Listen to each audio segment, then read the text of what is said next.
তাই এই ডাইসটা দেখো, যদি এরকম চারটে ডাইস দেয়, যদি এরকম লুডোর ছক্কা এরকম চারটে ডাইস দেয়, তাহলে এটা করতে আরো সহজ, একদম সহজ। তোমাকে ভাবতে হবে না এর অপোজিটে কি আছে ওর অপোজিটে কি আছে, শুধু আমি দেখবো চারটে ডাইস দেখবো, দুটো করে ডাইস দেখবো কোন কোন জায়গায় দুটো দুটো করে মিল আছে, দুটো ডাইস নেবো যে তার ভিতরে দুটো দুটো করে মিল আছে, আমি কোনটা শুধু সেটাই দেখবো, আর কিচ্ছু ভাবা দরকার হবে না, শুধু দেখতে পারলেই অঙ্ক হয়ে যাবে ডাইস।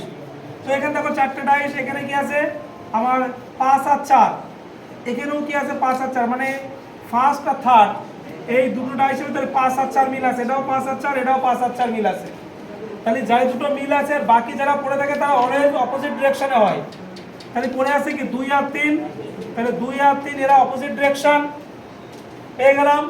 আবার কি দেখো আর কি কি আছে, আরো দুটো দেখবো আমি 5 আর 3, দেখো এটা 5 আর 3 এটাও 5 আর 3 মিল আছে।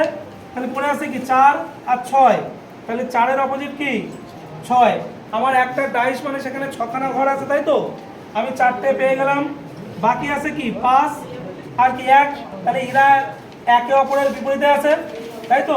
তাহলে তোমার চেয়েছে কি 5-এর বিপরীতে কে, 5-এর বিপরীতে কি হবে, একদম যদি ডবল ডাইস থাকে, ডবল 3-4টে ডাইস দেয়, তাহলে এই ডাইস করতে আরো সুবিধে।